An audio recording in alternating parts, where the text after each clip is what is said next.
Move that gate right now, or I'll make sure this whole county knows what kind of man you are. This road cuts through private property. You don't have permission to use it. Move that gate right now, or I'll make sure this whole county knows what kind of man you are. Vanessa Holloway said it with a smile, like she was offering me sweet tea instead of a threat.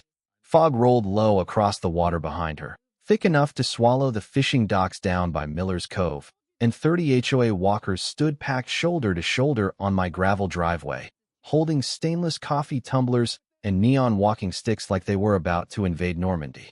The cold morning air coming off the lake smelled like wet cedar, diesel exhaust, and rain drifting in from somewhere west across the county line. I tightened my grip on the chain hanging from the gate and looked past Vanessa toward the line of golf carts and pickup trucks already stacking up behind the walkers. This road cuts through private property, I said calmly. You don't have permission to use it. Vanessa tilted her head like I was embarrassing her in public.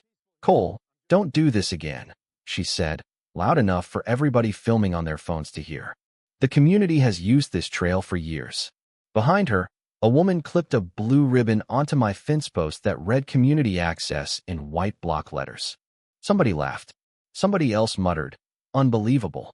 Then one of the walkers let her golden retriever wander straight into the muddy shoreline beside my dock, where fresh survey stakes had been planted the week before. That's when I realized this wasn't another HOA annoyance. This was a takeover attempt with witnesses. Rain started ticking softly against the metal roof of my equipment shed, while Vanessa pulled out her phone and turned the camera toward herself. Morning, everyone. She chirped into the live stream voice real estate people use when they're pretending not to sell you something. We're here at the public trail access where one resident keeps trying to block seniors from safely enjoying the lake.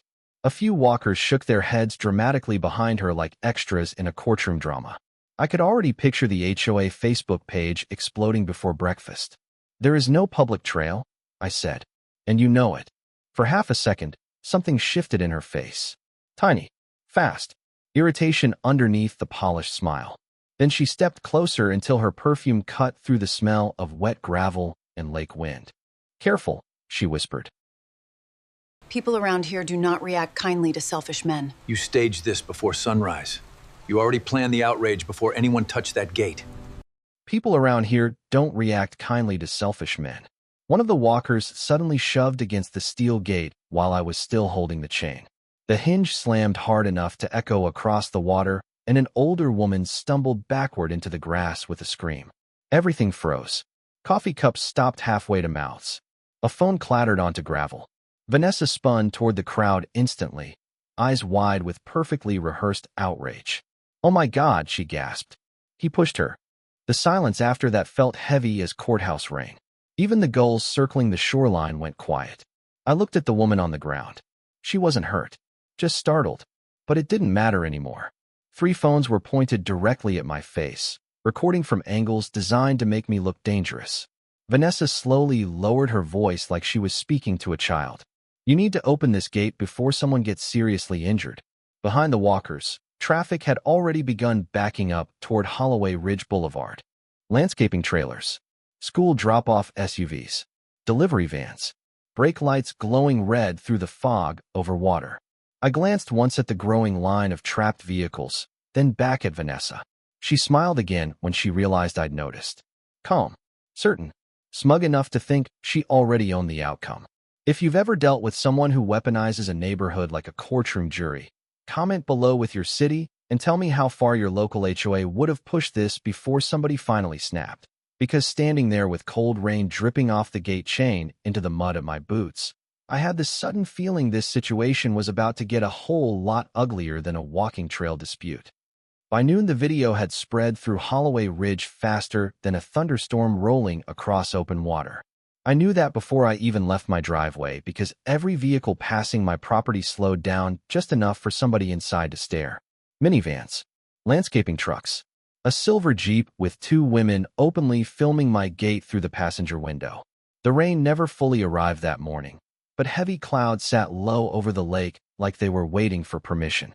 Fog pressed against the shoreline and drifted through the cedar trees behind my dock, while I stood inside my equipment shed listening to rainwater drip steadily from the tin roof into an old metal bucket near the workbench. My phone buzzed every few minutes. Unknown numbers. HOA alerts.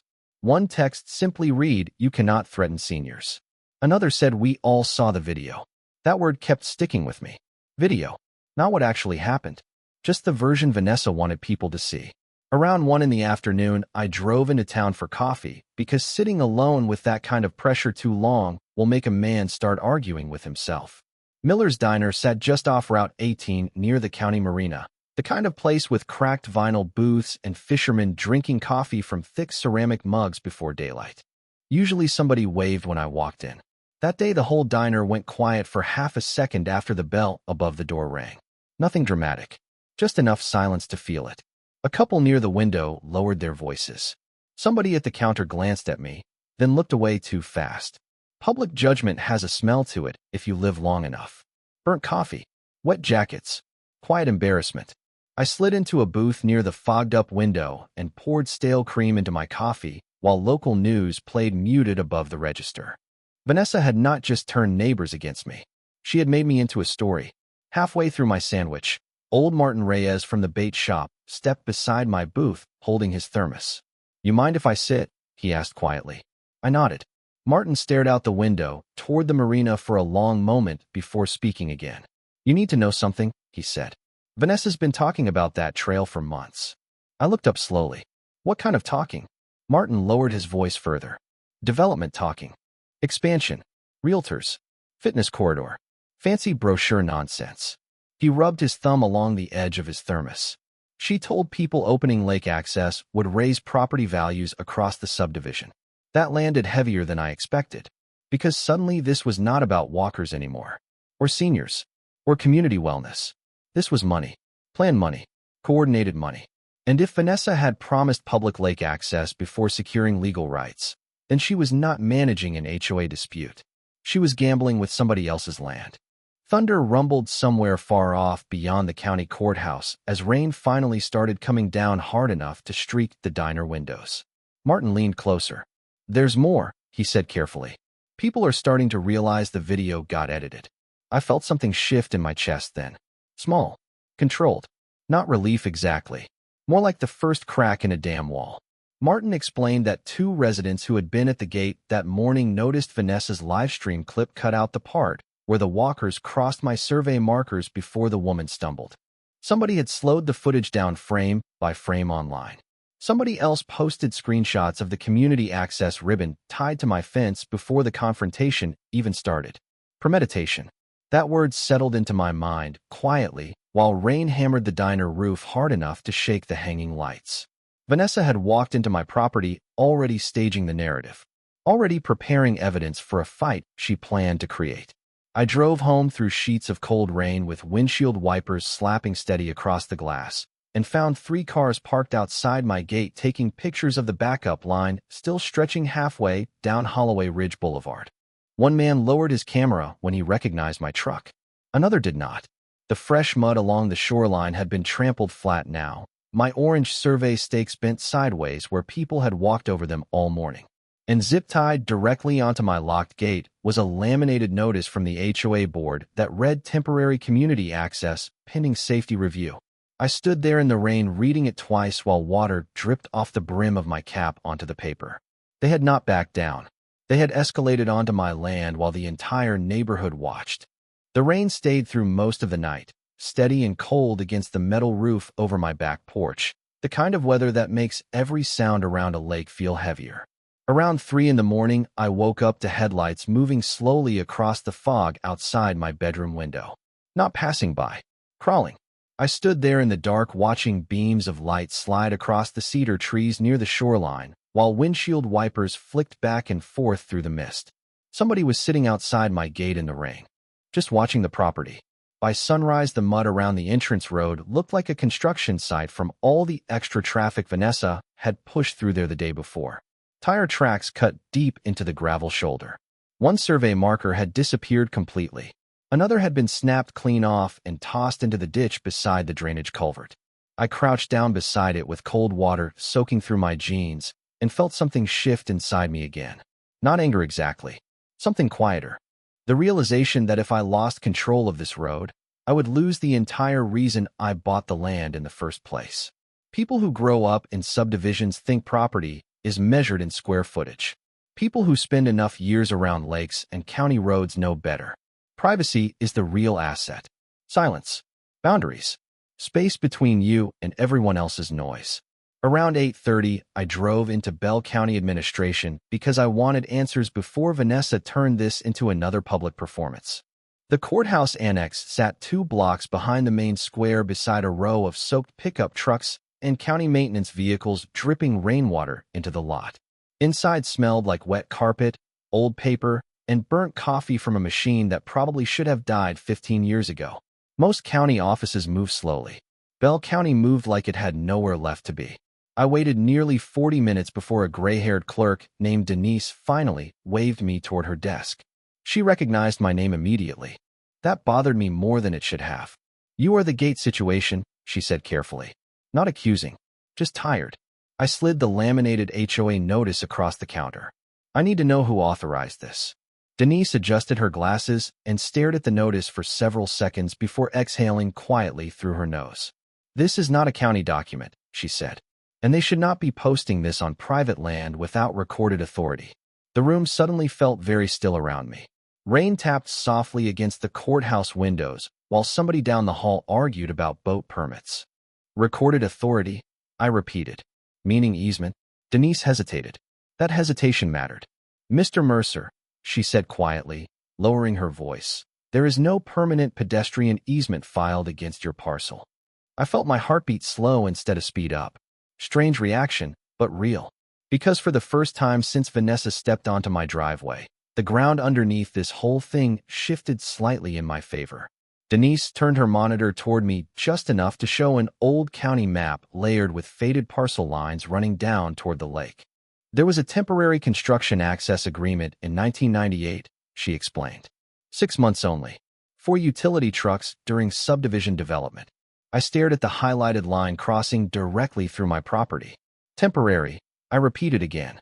"Expired over 20 years ago." Denise nodded once. "Looks that way." Thunder rolled low outside across the lake basin hard enough to rattle the courthouse windows. Then she added the sentence that changed everything. "There is also an attorney memo attached to the subdivision file." I looked up immediately. "What kind of memo?" Denise leaned back carefully like she already regretted speaking. "A liability warning. Somebody advised the HOA board years ago not to advertise public trail access because no legal easement existed." For a second, all I could hear was rainwater running through the courthouse gutters outside. Vanessa knew. Or at minimum, somebody inside that board knew. This was not confusion. It was strategy. Planned pressure. Planned trespass.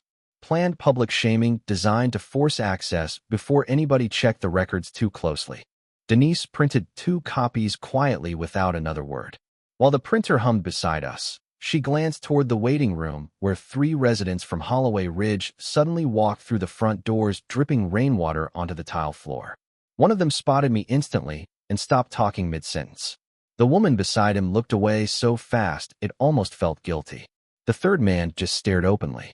News traveled fast in small counties. But fear traveled faster. Denise slid the papers into a manila folder and lowered her voice one final time.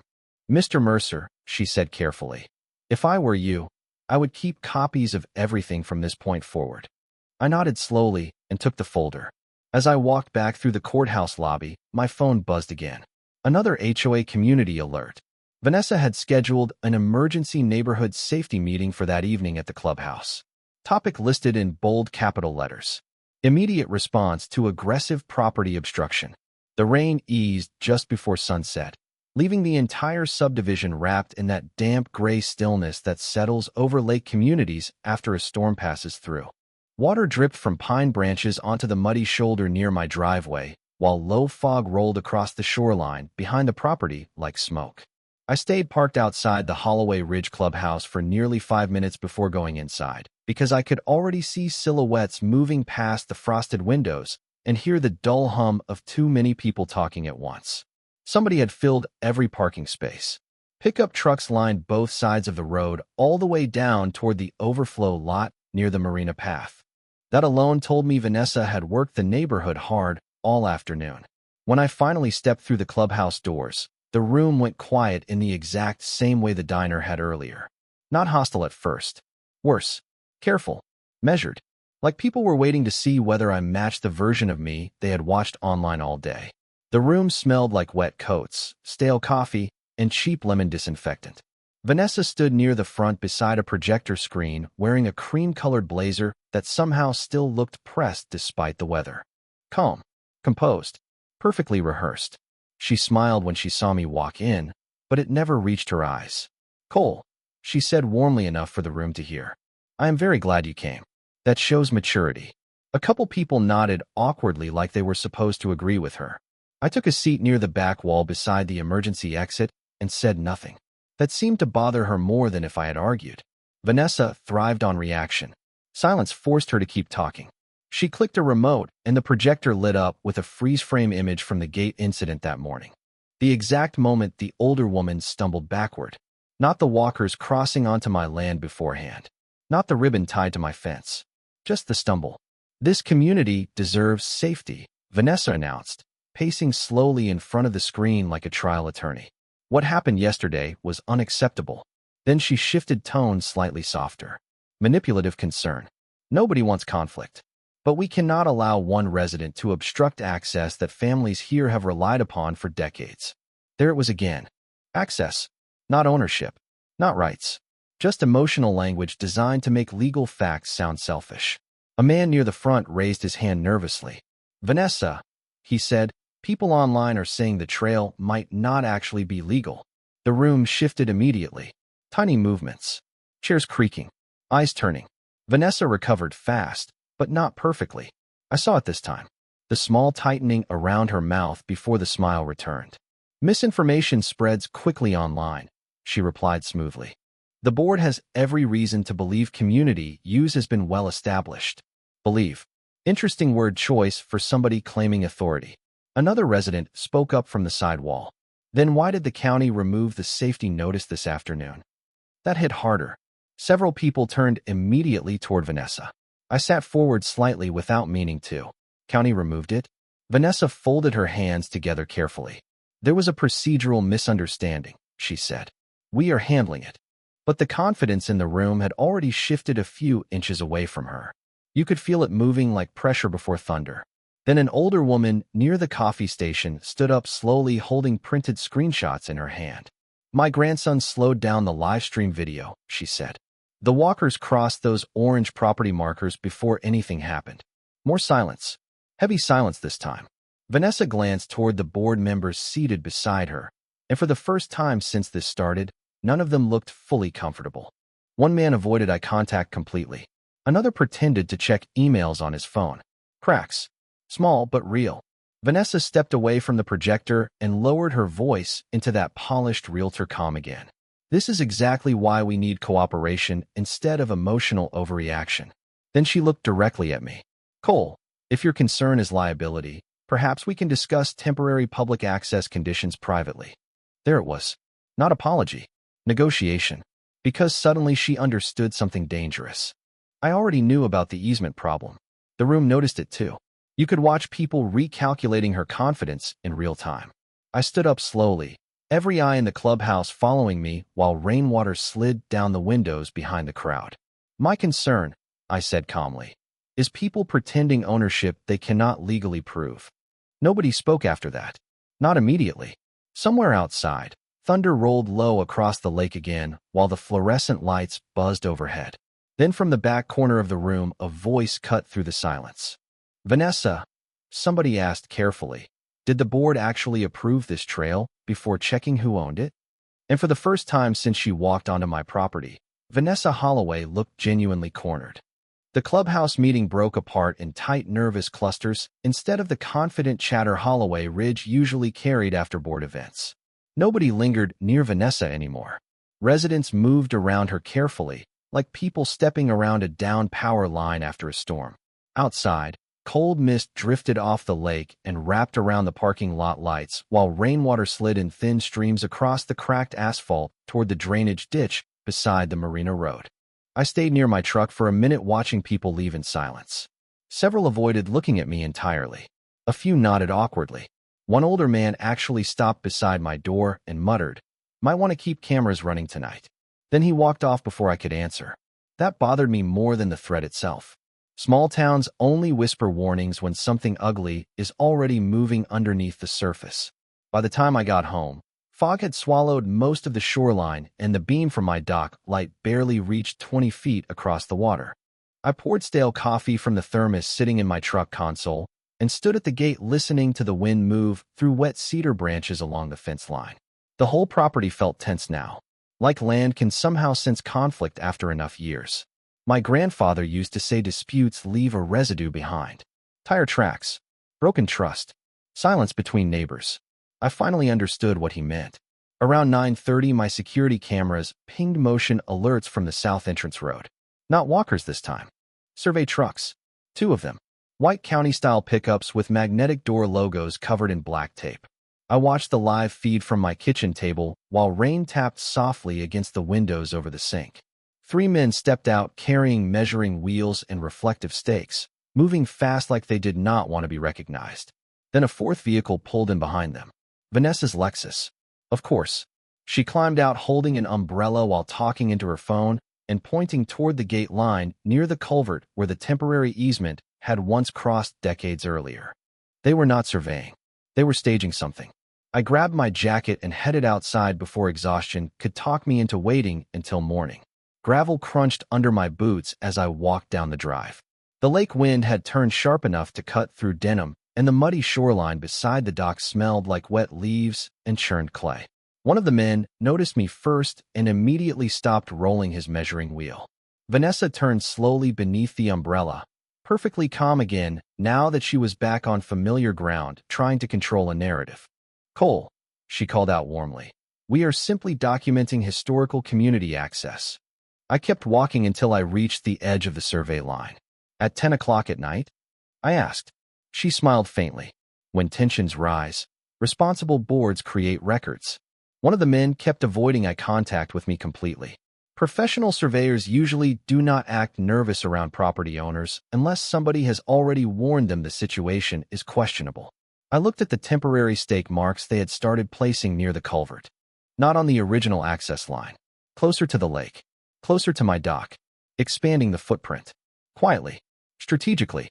"You are altering the claimed route," I said. Vanessa's expression tightened for half a second before smoothing back out. "Boundaries evolve over time," she replied. There it was again. Not legal language. Sales language. Development language. Like property lines were branding opportunities instead of recorded facts. Then one of the survey crew accidentally spoke too fast. "We are just following the revised corridor map." Silence hit immediately afterward. Vanessa turned toward him so sharply, even he realized the mistake the second the words left his mouth. Revised corridor map. Not existing corridor. Revised. My pulse slowed again in that dangerous calm way it had at the courthouse. Because suddenly I knew this thing had moved beyond HOA politics entirely. Somebody was redesigning access around my land before ownership was ever settled.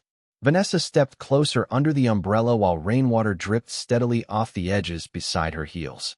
"Cole," she said softly now, almost sympathetic, "you could make this very easy on yourself if you stopped resisting progress." Progress. Another interesting word. I stared past her toward the dark lake barely visible through the fog, while one of the survey trucks idled quietly behind us. Then I noticed something else.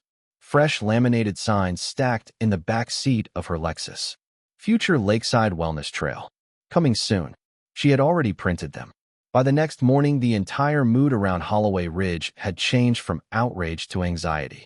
That happens fast when people realize a neighborhood fight might start affecting insurance policies and property values instead of just Facebook arguments.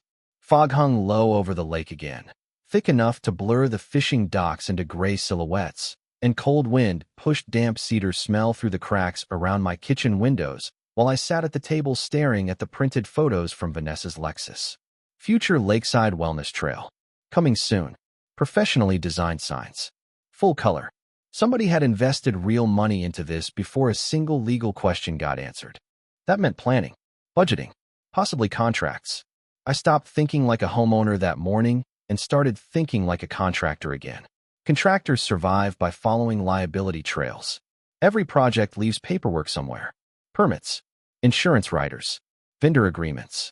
Somebody always signs something they should not have signed. Around 10, I drove down to Barrett Surveying on the east side of town, where an old friend named Neil Barrett still ran the office his father started back in the 1970s. The building smelled like blueprint ink, wet carpet, and stale coffee from a cracked Mr. Coffee machine sitting beside stacks of county plat maps. Neil looked exhausted before I even sat down. "You are making my phone ring too much," he muttered while shutting his office door. That told me everything immediately. "Vanessa hired you?" I asked. Neil rubbed both hands across his face before answering. "Not directly. Holloway Ridge Development Group did." My stomach tightened slightly at the name. Developers. Not just HOA volunteers with walking clubs and fake concern about seniors. Actual development interests. Neil slid a folded survey packet across the desk toward me. "I probably should not show you this," he admitted quietly. "But this thing is turning radioactive." I opened the packet slowly. Revised corridor alignment maps, pedestrian flow projections, future shoreline access points, even conceptual lighting layouts running directly through my property line toward the marina side of the lake. They had already designed the trail expansion around my land before securing legal access. Worse than that, one page carried a handwritten notation from somebody named Allison Pike at Holloway Ridge Development. "Verify liability coverage before public announcement." I stared at those words for several seconds while thunder rolled somewhere beyond the courthouse district downtown. Liability coverage. They already knew exposure existed before Vanessa staged the public access campaign. Neil leaned back in his chair and lowered his voice. "Cole, this is not just about walkers anymore. They are trying to connect the subdivision to a future retail parcel near the Marina Road." Suddenly, the traffic backups made sense. The rerouted flow, the urgency, the fake community pressure, the emotional manipulation. They wanted controlled shoreline access because commercial expansion around the lake would multiply property prices. Vanessa was not defending neighborhood traditions. She was acting as the smiling face of a land acquisition strategy. I drove straight from Neil's office to my insurance agent in Bell County because once the word liability enters a dispute, everything changes. The office sat beside a muddy drainage canal behind Main Street, where rainwater still pooled from the storms overnight. My agent, Linda Harper, listened quietly while I explained the unauthorized access situation and showed her the revised corridor maps. Halfway through reviewing the documents, her expression shifted from polite concern to professional alarm. "They promoted public access across private land without confirmed easement rights?" she asked. "Looks that way." Linda leaned back slowly in her chair. "If somebody gets injured out there while the HOA is encouraging access, there could be exposure issues for every party involved." There it was. The first institutional crack. Real fear. Not neighborhood gossip. Insurance fear. The kind that spreads faster than lawsuits because banks, developers, and board members all panic when carriers start asking questions. Linda printed formal notice recommendations advising immediate documented restriction of unauthorized entry to limit future liability disputes. I left her office carrying a thick envelope while cold rain started falling again across Bell County in thin diagonal sheets. When I pulled back onto the Marina Road, traffic near Holloway Ridge had slowed almost to a crawl. Two landscaping trailers were stuck behind delivery trucks near the subdivision entrance because walkers had started parking along the shoulder beside my gate after Vanessa's trail campaign exploded online. Horns echoed faintly through the fog while residents stood outside their vehicles arguing in the drizzle.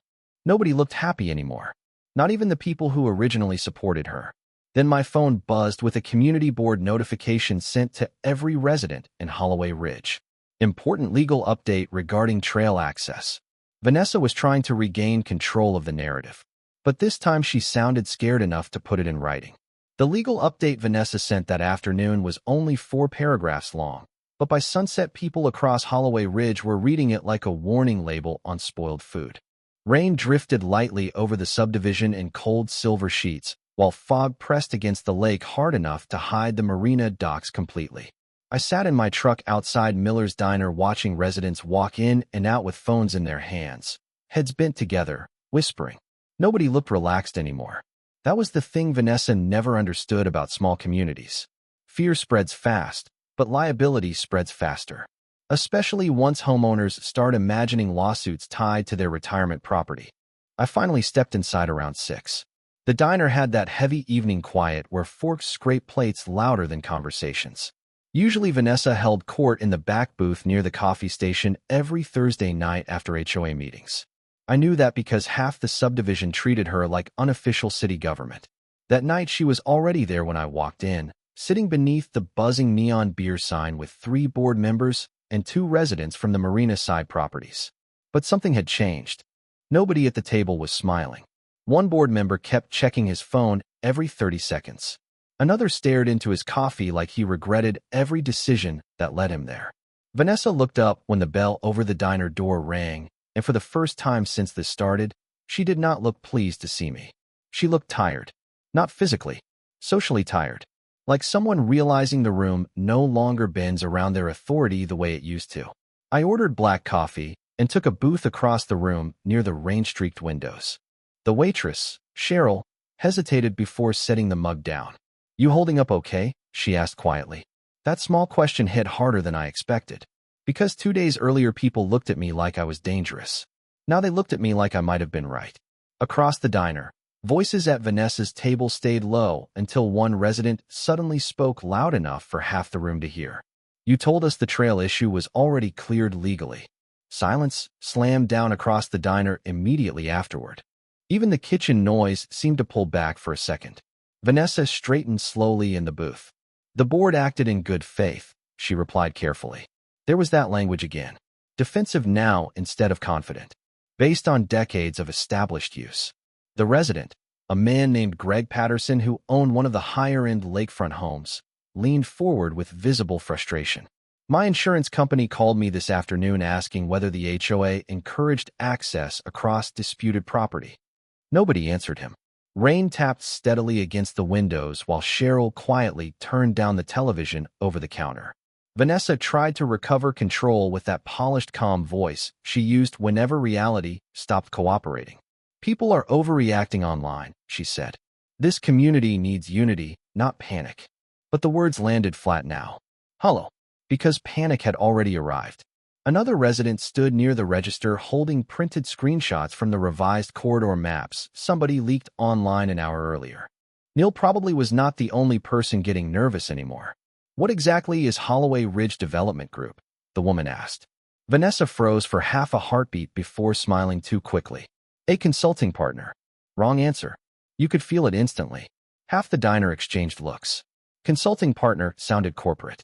Hidden. Expensive. Not neighborly. Not transparent. The gossip pressure shifted again right there in real time. Vanessa noticed it too because her posture changed. Smaller somehow. More guarded. One of her own board members finally pushed his chair back from the table with an exhausted sigh. "Vanessa," he muttered, rubbing his forehead. "You never told us they were planning marina retail expansion." The entire diner went dead quiet after that. Cheryl actually stopped refilling coffee behind the counter. Somebody near the kitchen whispered, "Retail?" under their breath. Vanessa looked cornered again, but this time there was no projector screen, no Facebook audience, no staged walkers standing behind her. Just neighbors staring at her through diner silence, while courthouse rain rolled down the windows outside. She lowered her voice carefully. Expansion discussions were preliminary.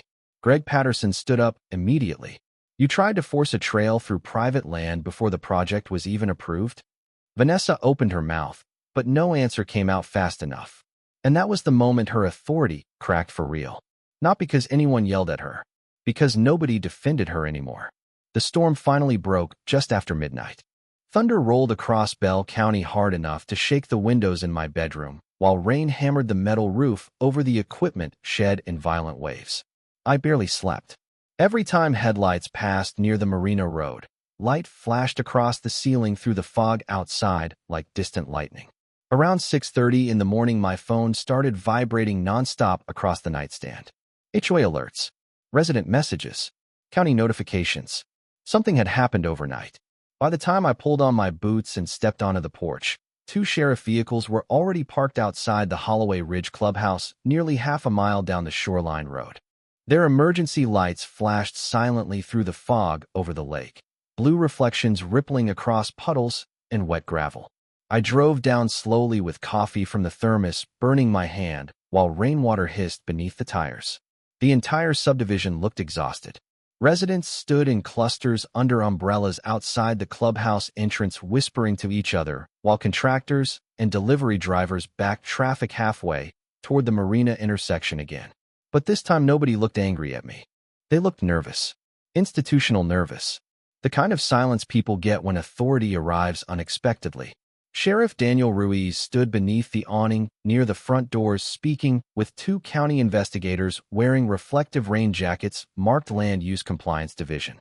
Vanessa stood several feet away from them clutching a folder against her chest while rain dripped steadily from loose strands of hair that had escaped her perfect styling sometime during the night. She looked smaller than I remembered. Not weak exactly, just suddenly human. Sheriff Ruiz noticed me walking up and gave a short nod. "Morning, Cole." That alone changed the social temperature outside the clubhouse instantly. 3 days earlier, residents watched me like a threat. Now the sheriff greeted me by first name while standing beside county investigators. Vanessa noticed the shift too. Her jaw tightened immediately. One of the investigators stepped toward me holding a clipboard sealed inside a plastic rain sleeve. "Mr. Mercer," he said, "we are reviewing complaints involving unauthorized promotion of public access over disputed private property." Disputed. Interesting word. More careful than Vanessa's version of events. The investigator continued. "We also received concerns involving possible development coordination prior to easement verification." Around us, residents started whispering louder. Somebody near the sidewalk muttered, "I knew it." Another voice quietly said, "This whole thing was planned." Vanessa straightened suddenly, trying to reclaim authority before it slipped away completely. "The board acted with community interests in mind," she said firmly.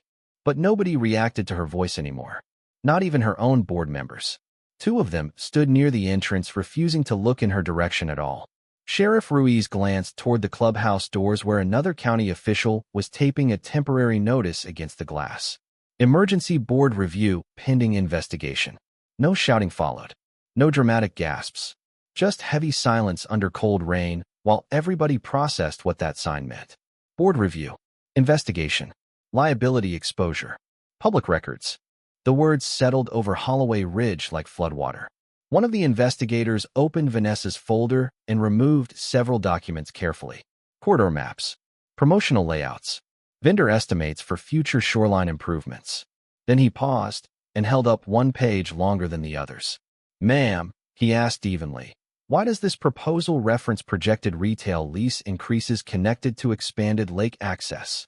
Vanessa opened her mouth, but nothing came out immediately. For the first time since she stepped onto my property with that fake community ribbon, she had no prepared tone left. No polished smile. No controlled performance. Just rainwater dripping from her hair onto expensive shoes while half the subdivision watched her struggle to answer a simple question. Finally, she tried one last pivot. The community would have benefited from thoughtful modernization. Modernization. Even now she still talked like a sales brochure. One of the residents behind me laughed softly under his breath. Not cruel. Worse. Embarrassed for her. Sheriff Ruiz folded his arms and looked toward the clubhouse. "Until the county review is completed," he said calmly, "all trail promotion and access activity is suspended effective immediately." That sentence moved through the crowd like thunder. Residents started stepping away from Vanessa physically after hearing it, creating empty space around her without even realizing they were doing it. Social instinct. Nobody wanted to stand too close to liability anymore. I looked past the sheriff toward the lake, where fog still drifted low over the muddy shoreline beside my dock road. Then I looked back at Vanessa. She would not meet my eyes now, and somehow that felt more final than any courtroom ruling ever could. 3 weeks later, the rain finally stopped long enough for Bell County to dry out. The lake settled back into that cold gray calm it carried every November, fog drifting low across the shoreline at sunrise while gulls circled quietly above the marina docks again like nothing had happened. But Holloway Ridge had changed. You could feel it in the silence. No more walkers crowding the shoulder near my gate. No more golf carts slowing down to stare at my property. The laminated community access signs disappeared first. Then the promotional trail banners vanished from the subdivision entrance 2 days after the county suspended all development review tied to the shoreline corridor proposal. After that, people stopped saying Vanessa's name out loud unless they absolutely had to. That was the real collapse. Not legal notices. Not investigations. Social disappearance. Sheriff Ruiz called me just after 8 one morning while I was repairing a warped fence board beside the dock road. Cold wind pushed lake water softly against the muddy shoreline, while wet cedar smell drifted through the trees behind me. County finalized the preliminary findings, he said. Unauthorized public access promotion. Easement misrepresentation concerns. Potential disclosure violations involving the development partnership. He paused. The board voted last night. I leaned against the fence post quietly. And Vanessa resigned effective immediately. I did not answer right away. Not because I was shocked. Because I thought I would feel something bigger when it finally happened. Anger. Victory. Satisfaction. But mostly I just felt tired. Tired in the deep way disputes leave people after they drag your home through public judgment for weeks. Ruiz must have sensed it because his voice softened slightly. You handled this cleaner than most people would have. After we hung up, I stood there listening to the water move against the shoreline rocks while fog rolled slowly across the lake. Then I noticed something strange. Silence. Real silence. No idling traffic backed halfway down the Marina Road. No voices near the gate.